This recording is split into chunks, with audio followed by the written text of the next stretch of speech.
Hello friends, मैं DK हूं। मैं आप सभी का स्वागत करता हूं आपके अपने चैनल के ऊपर में। और आपका स्वागत है दोस्तों जीरो टू हीरो के एपिसोड नंबर 61 में। और आप सभी जानते हैं ये इस चैनल की बहुत पॉपुलर एक ट्यूटोरियल सीरीज है और ये इसकी सेपरेट प्लेलिस्ट चैनल पे उपलब्ध है, हिंदी में एंड इंग्लिश वर्जन में। तो अपने भाषा का चयन करके आप स्टेप बाय स्टेप स्ट्रक्चर्ड तरीके से stock market, commodity market, currency market और उसके एनालिसिस के बारे में सीख सकते हैं, वो भी फ्री ऑफ कॉस्ट। तो दोस्तों, आज हम आपके लिए लेके आए हैं बिल्डिंग प्रॉफिटेबल पोर्टफोलियो का पार्ट 3।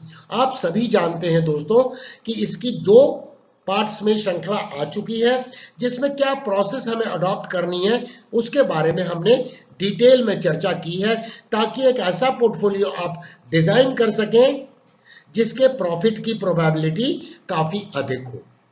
ये बहुत अत्यंत समझना दोस्तों कि स्टॉक का सिलेक्शन करने के लिए प्रोसेस होनी चाहिए। जब मार्केट में 8,000 स्टॉक्स ट्रेड होते हो तो उसके दौरान दोस्तों हमें जब 10 से 12 स्टॉक्स का पोर्टफोलियो डिजाइन करना है अपने कैपिटल के अनुसार, तो उसमें उन स्टॉक्स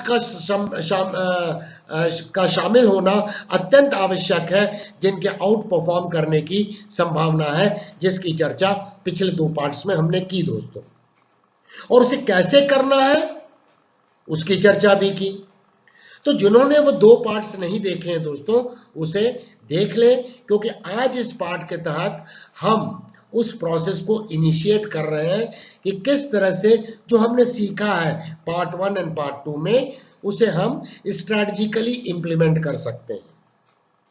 तो दोस्तों, आज हम मिल के तैयार करेंगे एक पोर्टफोलियो और अगले आने वाले कुछ पार्ट्स में हम यही करेंगे, ताकि सेक्टर एलोकेशन पर भी फोकस कर सके एंड आउट परफॉर्मिंग करने वाले स्टॉक्स जिनकी प्राइस ओवर एक्सटेंडेड ना हो उसको डिजाइन कर सकें, रिस्क मैनेजमेंट कर सकें, ताकि दोस्तों हमारा एक हेल्दी पोर्टफोलियो बन सके।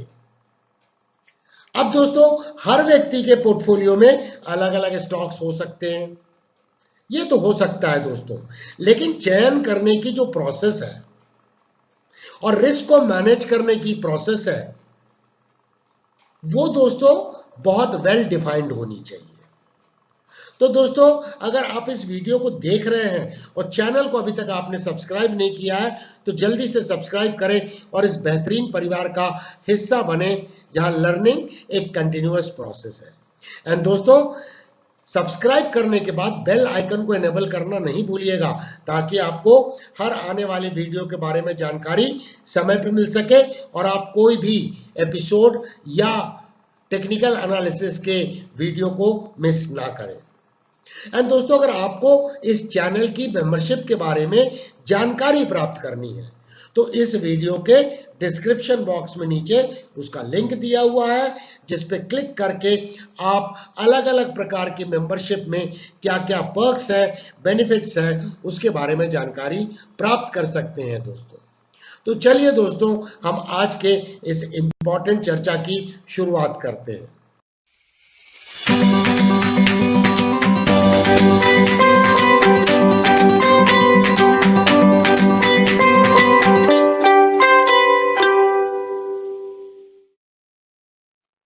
तो दोस्तों, पिछले एपिसोड में पार्ट 2 में हमने देखा कि किस तरह से हमने एक वॉच लिस्ट बनाई, जिसको आपके साथ डिस्कस किया दोस्तों।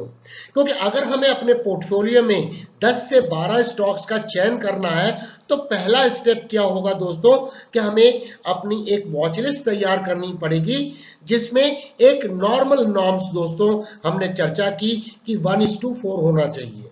मींस अगर हमें बैंकिंग सेक्टर में वेटेज 3 स्टॉक्स का देना है, तो banking stock and financial service sector के हमें 12 स्टॉक्स चयन करने होंगे।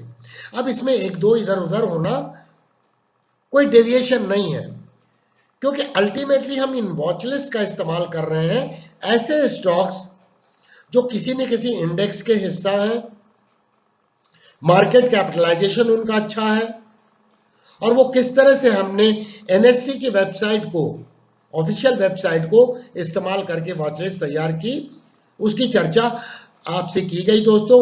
और हमारी क्या वॉच लिस्ट है, किस तरह से मैं वॉच लिस्ट बनाता हूं, वो भी मैंने आपके साथ शेयर किया दोस्तों।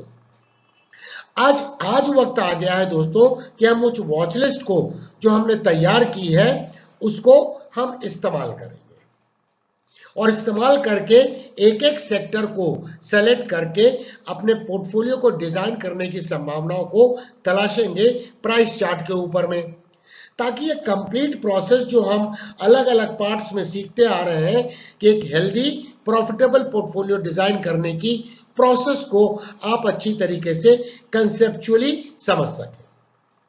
तो दोस्तों आज हम चयन कर रहे हैं banking and financial service sector, और हमने देखा पिछले एपिसोड्स में कि ये एक ऐसा सेक्टर है जिसका 34% से 35% वेटेज है। और अगर हमें 10 पोर्टफोलियो का, अगर 10 स्टॉक्स का अगर पोर्टफोलियो तैयार करना है तो इसमें वेटेज के अनुसार अगर हम देखें इन फिजिकल टर्म्स, तो अगर 35% का वेटेज है टोटल बेंचमार्क इंडेक्स में, तो दोस्तों हमें 3 या 4 स्टॉक मैक्सिमम हम ले सकते हैं। अब उसका चयन हम कैसे कर सकते हैं कि हम 2 स्टॉक बैंकिंग के ले लें, एक फाइनेंशियल सर्विस सेक्टर का ले लें, या 2 बैंकिंग के ले लें और 2 अदर फाइनेंशियल सर्विस सेक्टर में से चयन कर लें। तो दोस्तों ब्रॉडली हम 2 आज बैंकिंग स्टॉक चुनेंगे और एक फाइनेंशियल सर्विस सेक्टर से स्टॉक चुनेंगे। वो इंश्योरेंस कंपनी हो सकती है, एएमसी हो सकती है, या दोस्तों कोई भी एनबीएफसी हो सकती है दोस्तों। तो ये चयन करने की प्रोसेस को हम उन वॉच लिस्ट में से शॉर्ट लिस्ट करेंगे, ताकि हम अपने पोर्टफोलियो के लिए 2 बैंक के और 2 फाइनेंशियल सर्विस सेक्टर के स्टॉक को चुन सकें, और उसमें हम रिस्क मैनेजमेंट कर सकें, जो एक स्टैंडर्ड प्रोसेस हमें अडॉप्ट करनी चाहिए, और ये प्रोसेस वेल डिफाइंड होनी चाहिए। तो चलिए दोस्तों आगे हम उसे समझते हैं। तो दोस्तों जब हम कोई भी बिजनेस को स्टार्ट करते हैं, क्योंकि ट्रेडिंग या इन्वेस्टिंग एक बिजनेस है और उसे बिजनेस की तरह ही ट्रीट करना चाहिए, जहां पे हमें रिस्क को इवैल्यूएट करना चाहिए, प्रॉफिट का क्या पोटेंशियल है, पॉसिबिलिटी है, उसे असेस करना चाहिए, और ये भी असेस करना चाहिए कि अलग अलग तरीके से इसे किस तरह से हम बिजनेस को मैनेज करेंगे। जब आप ट्रेडिंग बिजनेस या फिर दोस्तों इन्वेस्टिंग का बिजनेस स्टॉक मार्केट में स्टार्ट करते हैं, तो उसके पहले एक प्रोसेस बहुत इंपॉर्टेंट है, और उसे हम बोलते हैं कुछ अजम्पशंस जो आज हम करेंगे, और वो प्लानिंग की प्रोसेस बड़ी वेल डिफाइंड होनी चाहिए। ऐसा नहीं होना चाहिए दोस्तों कि आज हम कोई डिसीजन ले रहे हैं, उसके पीछे में रैशनल अलग है, कल कोई और डिसीजन ले रहे हैं और हमें कुछ पता नहीं है कि हम कर क्या रहे हैं। Ultimately it should be so well structured and well design कि हमारे बिजनेस के ऊपर में हमारी पकड़ होनी चाहिए। हम 10 ऐसी कंपनियों को अपने पोर्टफोलियो के लिए चुन रहे हैं जिसमें हम इन्वेस्टमेंट करने जा रहे हैं दोस्तों। हम उस कंपनी के शेयर्स को बाय करने जा रहे हैं, उस कंपनी के बिजनेस में पार्टिसिपेट करने जा रहे हैं दोस्तों। तो हमें इस इन्वेस्टमेंट के लिए हम अपने 10 कंपनी के वर्टिकल को तैयार कर रहे हैं, और जिसके सीईओ आप हैं। तो दोस्तों जैसा कोई भी एक अच्छा और कॉम्पिटेंट सीईओ किसी ऑर्गेनाइजेशन का होता है, तो वो ऑर्गेनाइजेशन के रूल्स जो होते हैं वो वेल ड्राफ्टेड होते हैं, लेड डाउन होते हैं, और उसके तहत ही हमें काम करना होता है। और यही सफलता का राज है दोस्तों कि इस स्ट्रक्चर तरीके से with in laid down norms जब काम किया जाता है, तो इंटेंडेड गोल के अचीव होने की संभावना बहुत बढ़ जाती है। तो हमें अपने आप से पूछना है कि क्या मैं अपने एज ए सीईओ मैंने क्या कोई रूल ड्राफ्ट किए हैं, और अगर किए हैं तो क्या मैं उन्हें इंप्लीमेंट कर रहा हूं, रिजिडली कर रहा हूं, और पेशेंटली उस रिजल्ट का इंतजार कर रहा हूं जिसके लिए मैंने इस बिजनेस को तैयार किया है, बनाया है। हमारा फाइनेंशियल ऑब्जेक्टिव क्या है, जिसके बारे में सब चर्चा दोस्तों पार्ट 1 एंड पार्ट 2 में हमने की है दोस्तों। अब दोस्तों ये इंपॉर्टेंट है सबसे पहले कि हर एक इंडिविजुअल व्यक्ति को डिसाइड करना होगा इस बिजनेस को सेटअप करने के पहले कि हमारे इस बिजनेस में कैपिटल का कितना इन्फ्यूजन होगा, हम कितना कैपिटल लगाएंगे। अधिकतर टाइम ये देखा गया है, मैं बार बार इसमें आपको एम्फसाइज करता हूं कि ये एक ऐसा प्रोफेशन है जिसमें 95% लोग पैसा नहीं कमाते हैं, लॉस करते हैं, और करीब 5% लोग पैसा कमाते हैं। और 95% जिस एक्सटेंट का पैसा गवाते हैं वो 5% लोगों में डिस्ट्रीब्यूट होता है, क्योंकि ये जीरो सम बिजनेस है। तो वो क्या डिफरेंस है वो 5% और 95% में?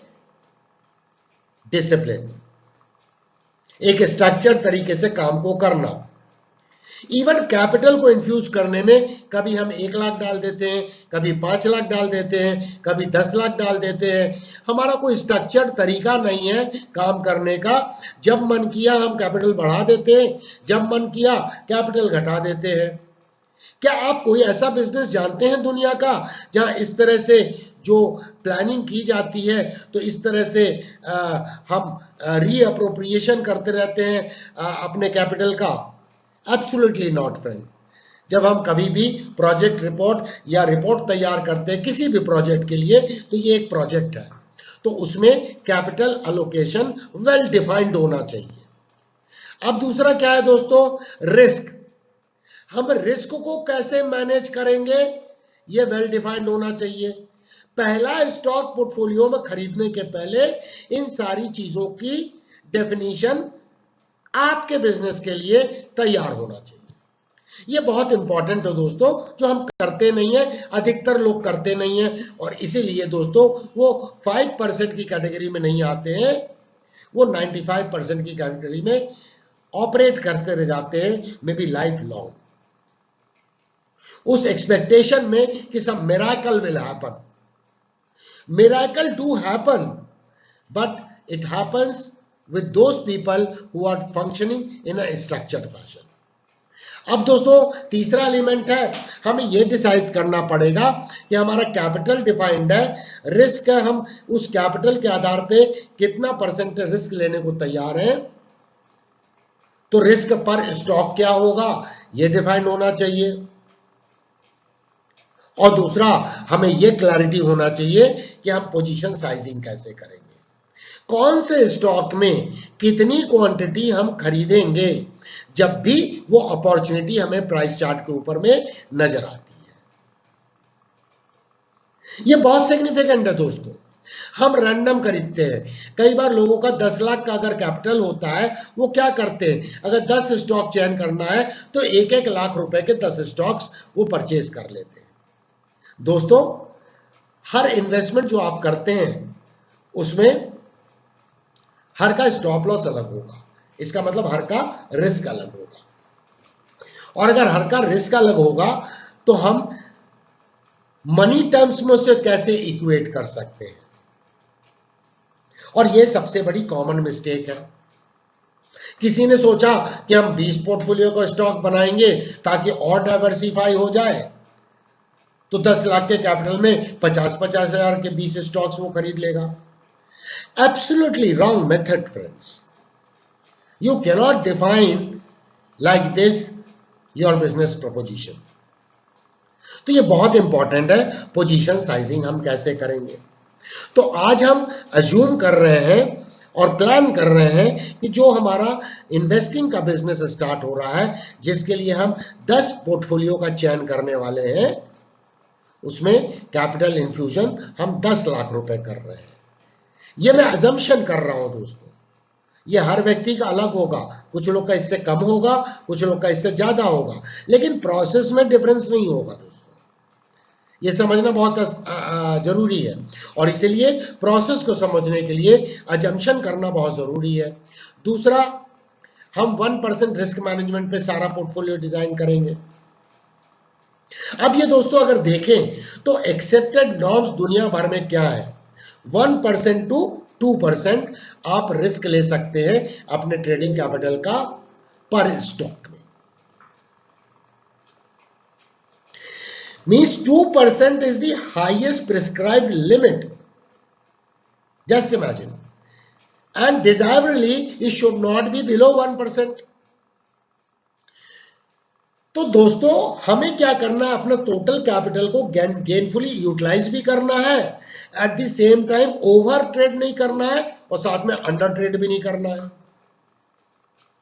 और तभी तो दोस्तों हम इस हेल्दी बिजनेस को सेटअप कर पाएंगे और हेल्दी पैशन से एक प्रॉफिटेबल पोर्टफोलियो का निर्माण कर पाएंगे, जिसकी संभावना सफल होने की काफी अधिक होगी। अब दोस्तों आता है, अगर हम 1% पे हमने प्लान किया है तो ये आपको दिमाग में रखना है कि ऐसा नहीं करना है कि कभी 1% पे कर रहे हैं, कभी 0.5% पे कर रहे हैं, कभी 1.5% पे कर रहे हैं, कभी 2% पे कर रहे हैं। No friend, once the policy has been decided, once the laid down norms has been chalked out, there is no deviation. Got it friend? ये जरूर है। अब ट्रेडिंग कैपिटल की डेफिनेशन क्या है? Value of stocks in your demat account plus cash in your trading account is the definition. आप 0 to hero 31 जो Hindi section में है उसे आप देख सकते हैं और उसमें सारी प्रोसेस को एलाबोरेट तरीके से एक्सप्लेन किया गया है और इंग्लिश वर्जन में भी सिमिलर वीडियो अवेलेबल है रिस्क मैनेजमेंट करके। तो इसका मतलब है अगर हमने 1% तय किया है तो हमारा एक स्टॉक में 10,000 रुपए का रिस्क से ज्यादा हम नहीं ले सकते। अब इसको 10,000 रुपए का रिस्क हुआ। दूसरा सब क्लॉज बोलता है दोस्तों रिस्क मैनेजमेंट का कि अगर हमने 1% रिस्क पे बिजनेस को सेटअप किया है तो at one point of time हमारा 10% से ज्यादा अमाउंट एक्सपोज नहीं होना चाहिए रिस्क में। इसका तात्पर्य क्या हुआ है? अगर हम 10 स्टॉक पोर्टफोलियो में रख रहे हैं और 1% के रिस्क पे सारे ले रहे हैं और सारे के स्टॉप लॉस अगर ट्रिगर हो जाए तो हमें 10% से ज्यादा अपने कैपिटल का नुकसान नहीं होना चाहिए। अगर दुनिया में कोई भूचाल आ जाए और कुछ ऐसी अनटूवर्ड चीजें हो जाए, पूरी इकोनॉमी कोलैप्स कर जाए दुनिया भर में, ऑफ कोर्स ये रेयर इवेंट है, बट इस रेयर इवेंट को भी हमें मैनेज करना आना चाहिए।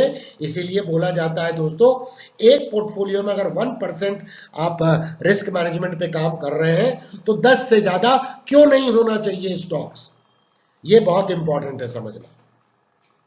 और 10 से ज्यादा अगर हैं, अगर 15 स्टॉक है 8 पोर्टफोलियो में तो at one point of time you are taking a risk of 15% of your trading capital which is unhealthy. और अगर आप 2% रिस्क मैनेजमेंट में कर रहे हैं तो पोर्टफोलियो में 5 स्टॉक ही रखिए दोस्तों। अब दोस्तों अगर 10,000 रुपीस किसी एक स्टॉक में, पोर्टफोलियो के 10 में से किसी एक स्टॉक में हमें लॉस से ज्यादा नहीं होना चाहिए। हम लॉस की कैपिंग कर रहे हैं, हम प्रॉफिट की कैपिंग नहीं कर रहे हैं यहां पर दोस्तों, क्योंकि हम ये इन्वेस्टिंग का काम कर रहे हैं, हम ये कोई ट्रेडिंग नहीं कर रहे हैं। तो इसमें दोस्तों पोजीशन साइजिंग बहुत इंपॉर्टेंट है कि जो भी एनालिसिस के इनपुट के आधार पर हमारा स्टॉप लॉस आए तो एंट्री माइनस स्टॉप लॉस जो होगा वो हमारा रिस्क होगा पर शेयर, और जो हमारा एक शेयर में उतना नुकसान होगा। तो अब दोस्तों ये क्लास 2 या 3 की मैथमेटिक्स आ जाती है कि एक शेयर में एनालिसिस के अनुसार अगर स्टॉप लॉस ट्रिगर होता है तो नुकसान अगर 5 रुपए का होता है तो 10,000 डिवाइडेड बाई 5 उतने नंबर ऑफ शेयर हो गए, और अगर 50 होता है तो 10,000 डिवाइडेड बाई 50 उतने शेयर्स हो गए। तो हम दोस्तों ये क्वांटिटी कितनी खरीदेंगे ये डिपेंड करेगा कि टेक्निकल एनालिसिस का इनपुट्स क्या है, और उसको हम कभी भी डेविएट नहीं करेंगे। ऐसा नहीं कभी सोचेंगे ये स्टॉक में तो रिस्क रिवार्ड रेशियो बहुत अच्छा निकल रहा है, इसका चार्ट बहुत अच्छा लग रहा है, ये तो बहुत बड़ी कंपनी का स्टॉक है इसलिए इसमें ज्यादा ले लेते हैं। जहां हमने इन चीजों को डेविएट किया तो दोस्तों बेस्ट ऑफ द कंपनी के स्टॉक गिरते हैं, और जिस स्टॉक को आज की डेट में आप बोल रहे हो कि रिस्क रिवार्ड रेशियो कम दिखाई दे रहा है दूसरे के कंपैरिजन में, इसका तात्पर्य है कि एक में आपको 1:6 दिख रहा है और एक में 1:3 दिख रहा है, तो 1:6 वाला बेहतर स्टॉक है, वो तो वक्त बताएगा दोस्तों। ऐसा नहीं होता है, मैं कई एग्जाम्पल आपको देख सकता हूं कि इनिशियल उसमें क्या होता है। हम कर क्या सकते हैं, हम अपने रिस्क को मैनेज कर सकते हैं, रिस्क को अवॉइड नहीं कर सकते हैं, ये दिमाग में रखना अत्यंत आवश्यक है। अब चलते हैं दोस्तों प्राइस चार्ट के ऊपर में। ऑन वॉच लिस्ट में से 2 banking stock and 1 other than banking stock financial service sector के हम चूज करेंगे, और उनमें क्यों ऐसा चूज कर रहे हैं उसकी चर्चा करेंगे, और इस प्रोसेस में 3 स्टॉक का पोर्टफोलियो तैयार हो जाएगा दोस्तों। तो दोस्तों अब हम ये प्राइस चार्ट पे आ गए ताकि आपको मैं प्रोसेस एक्सप्लेन कर सकूं कि क्या तरीका है वॉच लिस्ट में से स्टॉक्स के चयन करने का।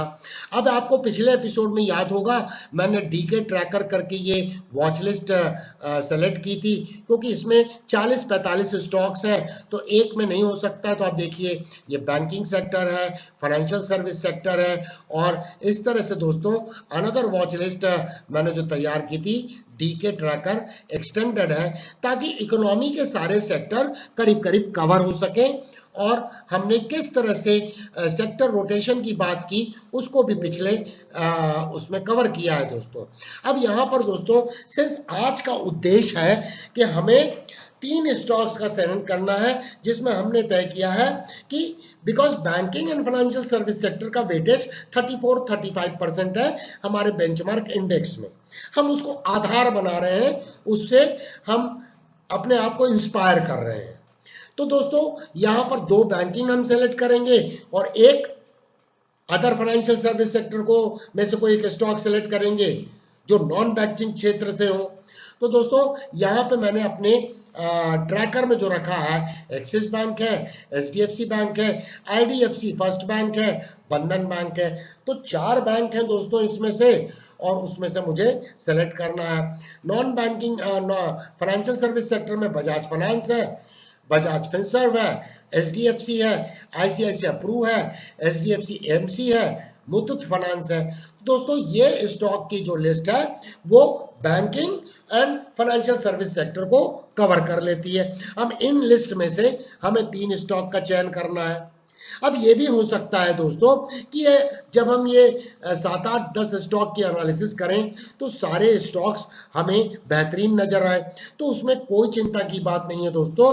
हमें अपना काम करना है, अपने 3 स्टॉक्स को चुन लेना है इनमें से। अगर सब सेम लग रहे हैं तो भी कोई दिक्कत नहीं है। अल्टीमेटली हमारा रिस्क मैनेजमेंट करने का तरीका हमें लॉन्ग रन में कंसिस्टेंट प्रॉफिट की तरफ ले जाएगा दोस्तों। तो सबसे पहले एक्सिस बैंक को देखते हैं दोस्तों। आपको देख के क्या लगता है? अब मैं इसमें बहुत ज्यादा टेक्निकल एनालिसिस नहीं डिस्कस करने जा रहा हूं दोस्तों। उसका मुख्य कारण है कि टेक्निकल एनालिसिस के कई ट्यूटोरियल हमने जीरो टू हीरो में कर चुके हैं, कई एनालिसिस हमने इस चैनल के ऊपर में की हैं, अलग अलग लाइव स्ट्रीमिंग में। अभी तो दोस्तों इवन लाइव स्ट्रीमिंग में नो योर स्टॉक्स की श्रृंखला में हम सेक्टर वाइज एनालिसिस की शुरुआत की है, जो केवाईएस का न्यू अवतार लॉन्च किया गया है इस चैनल पे, जो हर ट्यूसडे हर थर्सडे के दिन में रात को 8:30 बजे उसकी लाइव स्ट्रीमिंग होती है। तो हम उसमें ज़्यादा फोकस नहीं करेंगे, हम यहाँ पर सिर्फ देख रहे हैं दोस्तों कि यहाँ पर मैं सेलेक्ट कर रहा हूँ प्लस साइन करके। अब सिंस ये बैंकिंग सेक्टर है तो इसमें मैं निफ्टी सेलेक्ट करूंगा, निफ्टी बैंक, और यहां पर दोस्तों मैंने निफ्टी बैंक सेलेक्ट कर ली। अब आप अगर यहां देखते हैं तो दोस्तों मैं आपको तो दोस्तों ये रेड कलर की लाइन है वो रिप्रेजेंट करती है निफ्टी बैंक के परफॉर्मेंस को।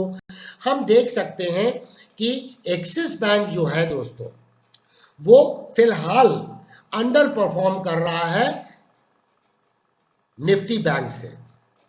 ये देखना बहुत जरूरी है। ऑल्दो इसका चार्ट बहुत अच्छा है दोस्तों, क्योंकि यहां पर देखिए मासिव डाउन ट्रेंडिंग मूव के बाद एक्यूमुलेशन फेज आप देख सकते हैं, और यहां पर ये मार्केट फेज में आने की कंप्लीट तैयारी कर चुका है। लेकिन दोस्तों ये अंडर परफॉर्म कर रहा है निफ्टी बैंक से। लेकिन क्या इसमें पोटेंशियल है आउट परफॉर्म करने की? तो हम पीछे जाते हैं और देखते हैं। यस दोस्तों, सॉरी फ्रेंड्स, हम पीछे चल के देख सकते हैं कि जहां पर इसने पिछले साल में यह आउट परफॉर्म किया है, तो इसका तात्पर्य है कि इस पर्टिकुलर स्टॉक की क्षमता तो है आउट परफॉर्म करने की, फिलहाल ये नहीं कर रहा है। अब हम चलते हैं एचडीएफसी बैंक को देखते हैं। तो ये दोस्तों एचडीएफसी बैंक को मैं चयन कर रहा हूं।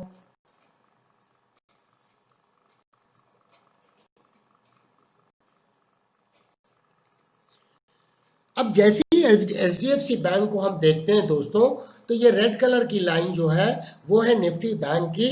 तो ये क्लियरली समझ में आता है कि एचडीएफसी बैंक निफ्टी बैंक को आउट परफॉर्म कर रहा है, और ये एक मासिव डाउन ट्रेंडिंग मूव के बाद यहाँ पे आप देखिए इसने रिवर्सल चार्ट पैटर्न भी बना दिया है। अगर यहाँ से ट्रेंड लाइन खींचेंगे तो आपको लेफ्ट शोल्डर, राइट शोल्डर और यहाँ ब्रेकआउट नजर आएगा। प्राइस फिलहाल करेक्शन के बाद में एक वैल्यू एरिया में है, ये भी हमें दिखाई दे रहा है। तो इन दोनों बैंक में अगर हम देखें तो हमारा फर्स्ट प्रेफरेंस कहाँ जाना चाहिए? हमारा फर्स्ट प्रेफरेंस जाना चाहिए एचडीएफसी बैंक में, क्योंकि HDFC bank in terms of market capitalisation भी बड़ा है। नंबर 2, आउट परफॉर्म कर रहा है निफ्टी बैंक को। एंड सेकेंडली दोस्तों, ये रीसेंट करेक्शन के बाद में एक वैल्यू एरिया में है। तो ये समझना बहुत इंपॉर्टेंट है। साथ में रिवर्सल चार्ट पैटर्न बन चुका है, इनवर्स हेड एंड शोल्डर, यहाँ पे डबल बॉटम का अपेक्स का ब्रेकडाउन जहां से हुआ, प्राइस रिट्रेस होकर जो पहले रेजिस्टेंस था वहां सपोर्ट हो रही है। मैं बहुत फास्ट एनालिसिस को बता रहा हूँ, क्योंकि एनालिसिस करने की सारी डिटेल अलग अलग वीडियो में हमने ट्यूटोरियल में कवर किया है दोस्तों। तो मैं फॉर एग्जाम्पल अब चूज करता हूँ एचडीएफसी बैंक को, एक ऑल्टरनेट रखता। अब मुझे 2 बैंक सेलेक्ट करने हैं, तो दोस्तों सेकंड बैंक अब आगे चल के देखते हैं, आईडीएफसी फर्स्ट बैंक। तो यहां पे आईडीएफसी फर्स्ट बैंक के चार्ट पे जब हम जाते हैं तो इस जगह पे हम देखते हैं, यस पास्ट में दोस्तों इसने आउट परफॉर्म किया है निफ्टी बैंक को, लेकिन फिलहाल ये और अंडर परफॉर्म कर रहा है। लेकिन ये समझना साथ में हमेशा आवश्यक होगा कि आईडीएफसी बैंक एक नया बैंक है, जिसको करीब अभी 5 साल हुए होंगे। तो ये एक मैच्योर्ड बैंक नहीं है, जैसा एचडीएफसी एक मैच्योर्ड बैंक है। और इस मासिव गिरावट के बाद में आपने देखा होगा इसकी एक बार फंडामेंटल एनालिसिस भी इस चैनल में की गई थी, जहां पे बैंक के अलग अलग सेक्टर के अलग अलग बैंक में कंपैरिजन का भी वीडियो बनाया गया था, तो चैनल में उपलब्ध होगा।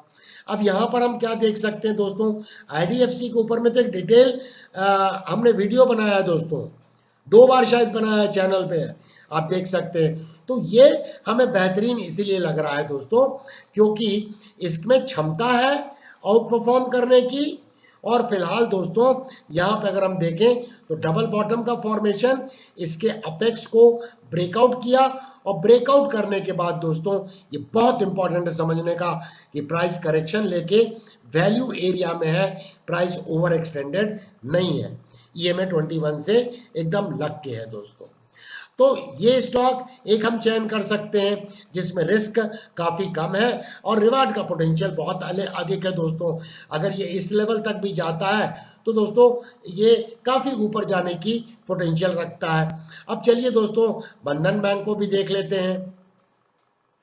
अब ये बंधन बैंक का भी स्टॉक जो है, इसने प्रीवियस टाइम में आउट परफॉर्म निफ्टी से किया है कि नहीं, उसे देख लेते हैं। यस, इसमें भी क्षमता है आउट परफॉर्म करने की, और फिलहाल अगर हम देखें तो ये अंडर परफॉर्म कर रहा है। अब दोस्तों अगर हमें मेरे से पूछे चूज करना है तो मैं एचडीएफसी बैंक को एक चूज करूंगा, और एचडीएफसी बैंक को चूज करके सिंपल तरीके से इसमें मैं करंट मार्केट प्राइस पर एंट्री करूंगा, कितनी क्वांटिटी बाई करूंगा। आप इस जगह को वेव पे देखें, ये जो वेव है एक मेजर इंपल्सिव वेव का फॉर्मेशन है दोस्तों, और यहाँ पर आप देखें डबल बॉटम का फॉर्मेशन है। तो दोस्तों यहाँ पर हम इसको पहले मैं दोस्तों ये जगह पे हम अपना स्टॉप लॉस को रख सकते हैं या इस जगह पे रख सकते हैं। केवल स्टॉप लॉस के मैनेजमेंट में होता क्या है दोस्तों कि जब भी हम स्टॉप लॉस को मैनेज करते हैं तो फिलहाल प्राइस अगर जैसे 1030 के आसपास में चल रही है और हम स्टॉप लॉस को 824 में रखते हैं तो 1038 माइनस 824 हमारा रिस्क हो गया दोस्तों। तो हमारी क्वांटिटी सिर्फ कम आएगी 1% रिस्क मैनेजमेंट के हिसाब से। और अगर हम यहाँ पर रख सकते हैं क्योंकि एक लॉजिकल स्टॉप है, यहाँ देखिए गैप डाउन ओपनिंग हुई है और उसके बाद में मासिव बाइंग आई है, मतलब इंस्टीट्यूशनल बाइंग होने की संभावना दिख रही है।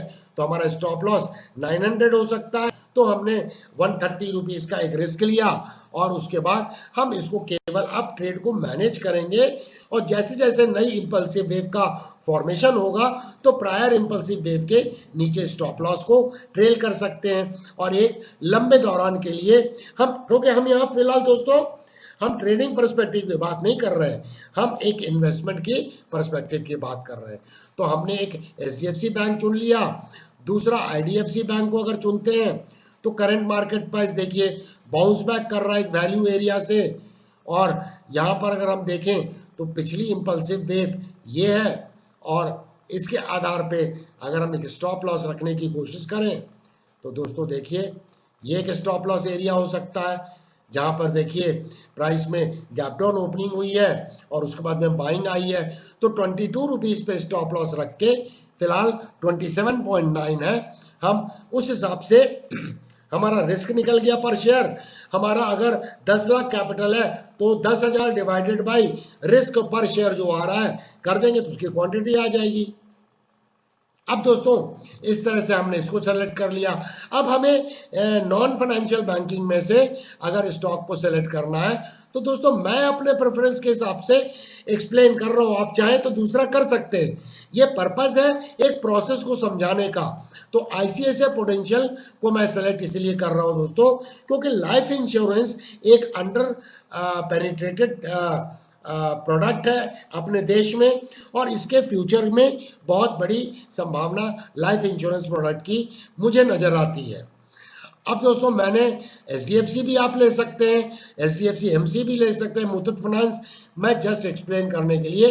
अब इसमें हमें क्या करूंगा, इसको कंपेयर करने के लिए मैं निफ्टी कंसर्न इंडेक्स को दोस्तों निफ्टी फाइनेंशियल सर्विस का जो इंडेक्स है उसे सेलेक्ट करूंगा। ये देखिए निफ्टी, ये देखिए फाइनेंशियल निफ्टी फाइनेंशियल सर्विस, इस पर मैं क्लिक करूंगा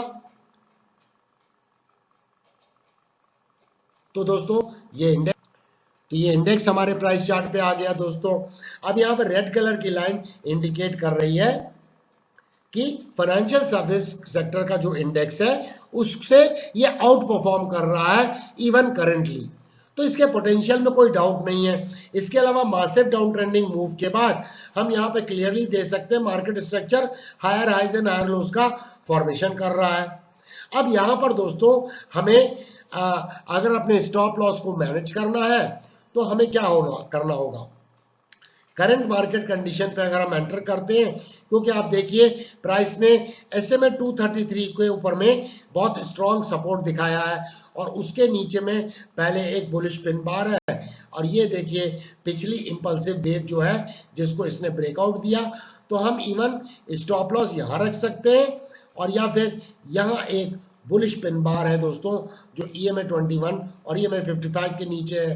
तो दोस्तों अब इसे मैं रिमूव करता हूँ इंडेक्स को, क्योंकि हमें ये स्टॉक मिल गया है जो आउट परफॉर्म कर रहा है इंडेक्स को और साथ में ये ऑलरेडी डाउन ट्रेंडिंग मूव के बाद मार्कअप फेज में आ चुका है। अब दोस्तों यहाँ पर आप देखिए इनिशियल स्टॉप लॉस है 423, 424 और 471 पे प्राइस है।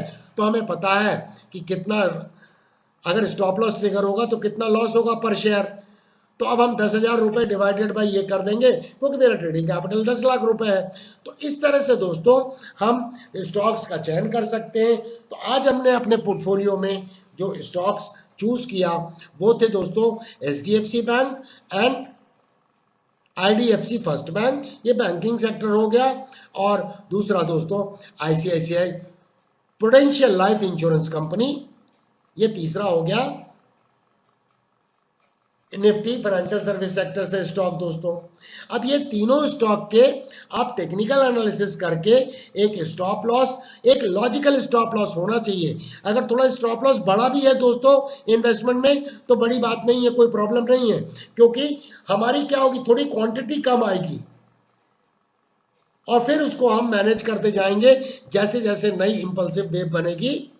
और या ब्रॉडर तरीके से ये भी अडॉप्ट आप कर सकते हैं कि जब भी दोस्तों EMA 55 SMA 144 को अंडर क्रॉस कर जाएगी, EMA 55 SMA 144 को क्रॉस अंडर कर जाएगी तो मैं इसमें से निकल जाऊंगा।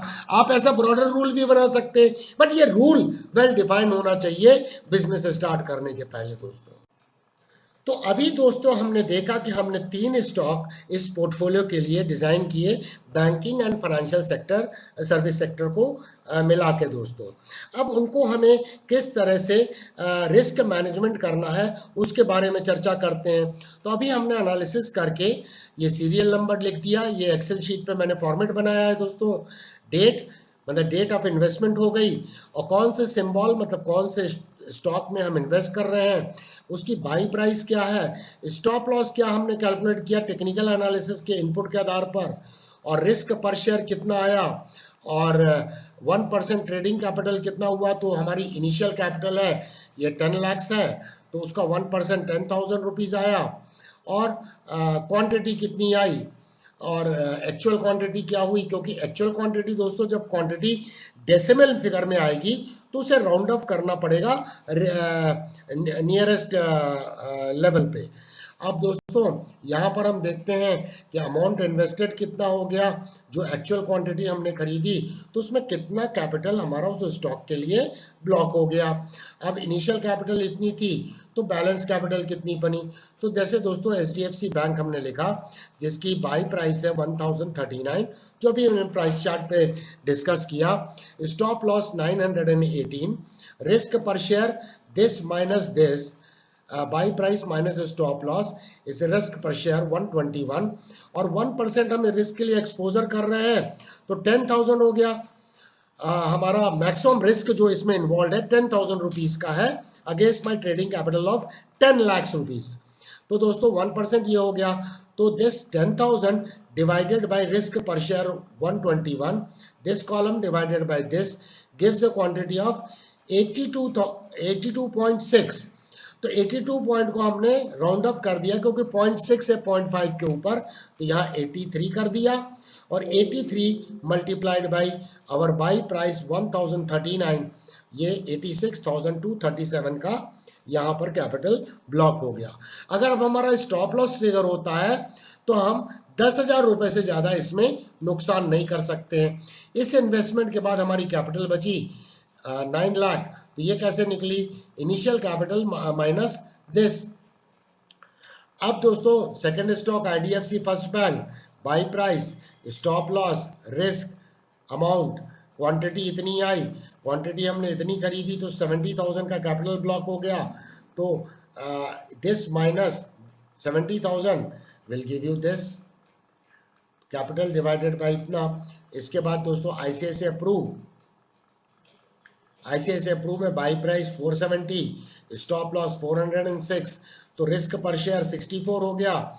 10,000 हमारा स्टैंडर्ड रिस्क है 1% ऑफ माई ट्रेडिंग कैपिटल, तो 10,000 डिवाइडेड बाई 64 156.3। अब इसमें 0.5 के नीचे डेसिमल है तो हमने इसमें लोअर फिगर पे राउंड ऑफ कर दिया 156 multiplied by my by price 470 is the total capital 73,320। तो अब हमारा जो कैपिटल है, बैलेंस कैपिटल इतना बचा। तो दोस्तों आप देख रहे हैं कि 10 लाख के कैपिटल में जब हम 3 स्टॉक बाई करते हैं तो हर में इन्वेस्टेड अमाउंट अलग अलग कैलकुलेट होके आ रही है। तो इस तरह से दोस्तों हम शीट को अपडेट कर सकते हैं एंड रिकॉर्ड को मेंटेन कर सकते हैं। अब दोस्तों आगे आगे कॉलम भी ऐड किए जा सकते हैं कि जैसे जैसे नई इम्पल्सिव बनेगी तो ट्रेलिंग स्टॉप लॉस क्या होगा और हमारे कैपिटल की क्या वैल्यू आएगी। तो वो दोस्तों ट्रेड जर्नल कैसे मेंटेन करना है वो सब डिटेल ऑलरेडी हमने इन ट्यूटोरियल सीरीज में जीरो टू हीरो में कवर कर लिया है दोस्तों। तो दोस्तों आज के सेशन में हमने मुख्यतः क्या सीखा दोस्तों कि किस तरह से वॉचलिस्ट से स्टॉक का चयन करते हैं और किन किन क्राइटेरिया का हमें ध्यान देना है।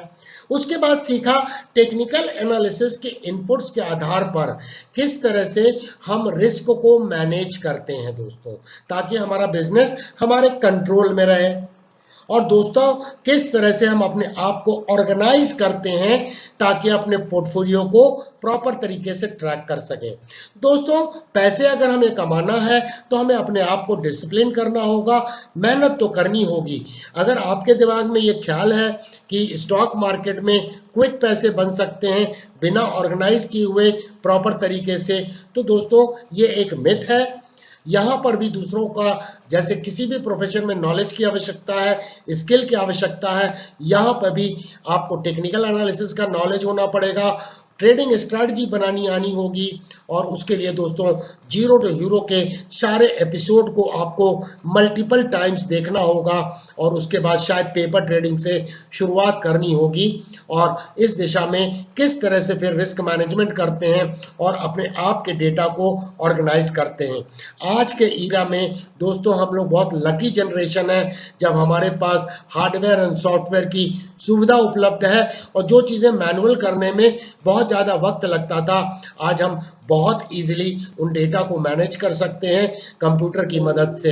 और ये दोस्तों बहुत समय नहीं लगता है, केवल हमारे में वो डिसिप्लिन चाहिए और वो विलिंगनेस चाहिए कि हमें अपने आप को ऑर्गेनाइज करना है। नहीं तो दोस्तों जिंदगी भर हम अपने आप को कंप्लेन करते रहेंगे कि मार्केट इतना ऊपर चला गया और हमने उस अपॉर्चुनिटी को इनकैश नहीं किया। और हेफाजत तरीके से अगर किए दोस्तों अपॉर्चुनिटी को इनकैश करने में तो कभी एक्सीडेंट बहुत डिजास्टरस हो सकता है। तो ये समझना अत्यंत आवश्यक है।